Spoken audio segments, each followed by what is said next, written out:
See, the topic is parotid gland and the parotid duct. So, in this we will be discussing the parts, borders, surfaces, contents, relations and nerve supply of parotid gland and the course of the parotid duct and its surgical importance. So, parotid gland is the largest salivary gland. Coming to location, it is situated below the external acoustic meatus between the posterior border of ramus of mandible in front and mastoid process behind. Capsule. It has got true and false capsule. The true capsule is formed by condensation of fibrous stoma around the gland. False capsule. It is formed by splitting of the investing layer of deep cervical fascia. Then coming to its boundaries, first we will start with the apex. You can see in the picture, apex is directed downwards. It overlaps the posterior belly of digastric and the apex is in the carotid triangle. The structures emerging through the apex are the cervical branch of facial nerve, anterior and posterior divisions of retromandibular vein. Then we go to another surface, that is superior surface or the external surface. It is upper surface. It is small and concave and forms the upper end of the gland. The superior surface is related to external acoustic meatus and posterior surface of temporomandibular joint. The structures emerging through the superior surface are the temporal branch of facial nerve, auriculotemporal nerve and superficial temporal vessel. So you can see in the diagram. Then we come to superficial surface. It is the largest surface of the gland. Relations of the surface from superficial to deep are skin, superficial fascia, platysma, anterior branches of great auricular nerve, superficial parotid lymph nodes, then parotid fascia and deep parotid lymph nodes embedded in the gland. Then we go to anterior medial surface. In the picture we can see it presents a groove produced by posterior border of ramus of mandible. Its relations include masseter muscle, posterior border of ramus of mandible, medial pterygoid muscle and branches of facial nerve. Then we go to posterior medial surface.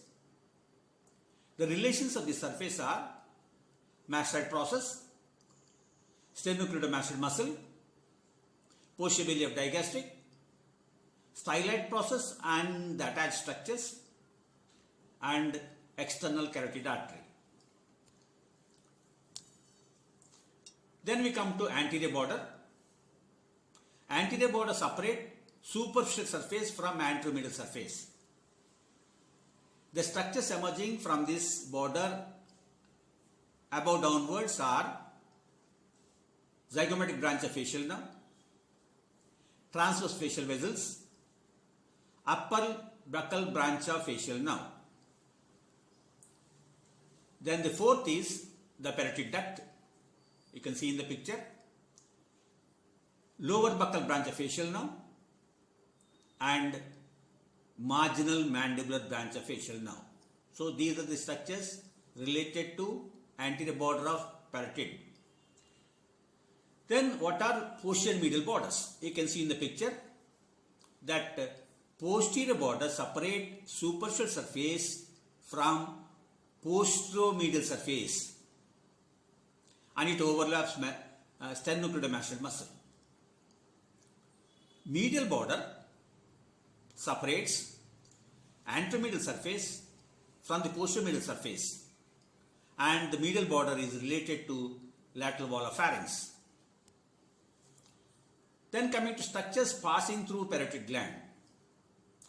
One is external carotid artery. It enters parotid gland through posteromedial surface and it divides into maxillary and superficial temporal arteries. Those are the terminal branches of external carotid artery. Retromandibular vein. It is formed within the gland by the union of superficial temporal and maxillary veins.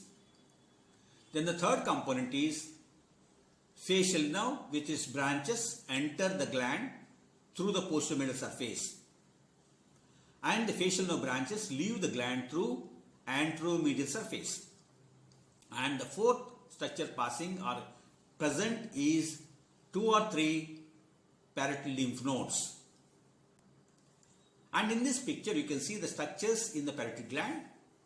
So from superficial to deep, the structures in the parotid gland are: the most superficial is facial nerve, intermediate is retromandibular vein, and the deepest is external carotid artery. Then coming to arterial supply. Arterial supply is from the branches of external carotid artery. Venous drainage. This is by external jugular vein. Lymphatic drainage. Superficial and deep group of parotid lymph nodes. And the efferents are drained into jugulo-digastric group of lymph nodes. Nerve supply. The sympathetic nerve supply is derived from superior cervical ganglion. The parasympathetic or the preganglionic fibers come via tympanic branch of glossopharyngeal nerve. Then tympanic plexus. From tympanic plexus, lesser petrosal nerve. Then relay occurs in otic ganglion. The postganglion fibers run along auriculotemporal nerve to reach the gland. And in this picture you can see that the parotid gland nerve supply is through tympanic branch of 9th cranial nerve, that is glossopharyngeal nerve. Then a tympanic plexus is formed. Then one lesser petrosal nerve is formed, and the relay occurs in otic ganglion, and postganglionic fibers run through auriculotemporal nerve to supply parotid gland, that is parasympathetic supply or secremotor supply. Then we go to parotid duct. Parotid duct is also called a Stensel's duct. It is about 5 centimeters and its diameter measures 3 to 4 millimeters, and it is reduced as it approaches the oral cavity. And in the picture you can see that a duct is arising from the front of and the middle of the parotid gland. Then it runs forwards, and at the anterior end of a masseter muscle it turns medially at right angles, then passes through buccal pad of fat, then buccopharyngeal fascia, then buccinator and the oral mucosa, then and it opens in the oral cavity opposite second upper molar. So then we go to the details, that is we discuss again the course.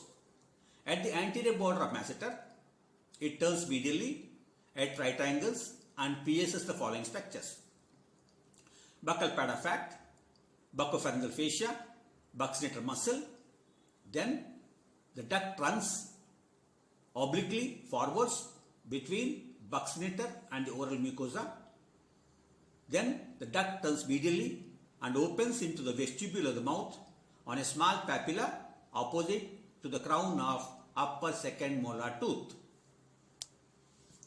Coming to applied anatomy, the parotid duct may be blocked by a calculus, also called as thiolith.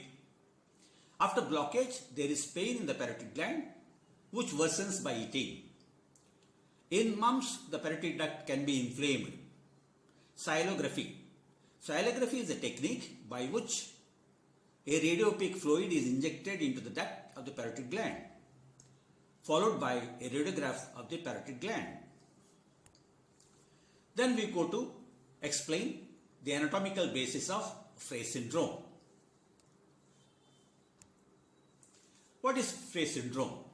Fraze syndrome is post-operative phenomenon following salivary gland surgery or other face surgeries near about salivary gland. It is characterized by gustatory swelling and flushing. Fraze syndrome was first described in 1923.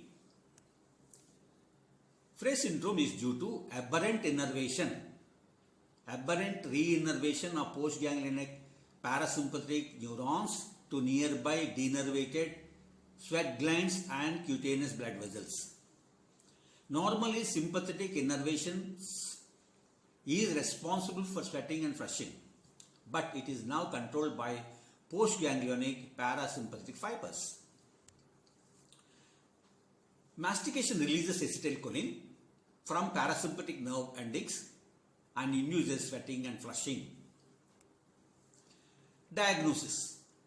Diagnosis of Fraze syndrome is based on clinical history. Confirmatory testing is with minor starch iodine test. The starch iodine test consists of painting the patient's post-surgical affected region with iodine. Once dry starch is then applied to the painted area. Then a salivary stimulus is given. Starch turns blue or brown in the presence of iodine and sweat. Then surgical importance of deep facial vein. The veins of skin and subcutaneous tissue are classified into committant veins and non-committant veins. So committant veins are the veins that accompany large arteries. Non-committant veins form venous network in the superficial layer of the skin, and many small veins branch from this network. So the non-committant veins, that is, which are not following the path of artery, represent the main drainage pathway of venous blood from dermis and are called as cutaneous veins. The divergence of facial artery from the facial vein has been demonstrated by colored Doppler ultrasound studies. It is also reported that facial vein runs 1 centimeter or more away from the facial artery. So, the small veins accompanying the facial artery are named facial vein, while the vein that runs separately from the artery is called as facial cutaneous vein. So, the facial vein is actually facial cutaneous vein. Then, the communicating veins from the loop vein to the deep vein are present near inner canthus of eye, then supraorbital region, and frontozygomatic suture, that is external canthus, which serve as collaterals that return venous flow to the deep vein. Thank you.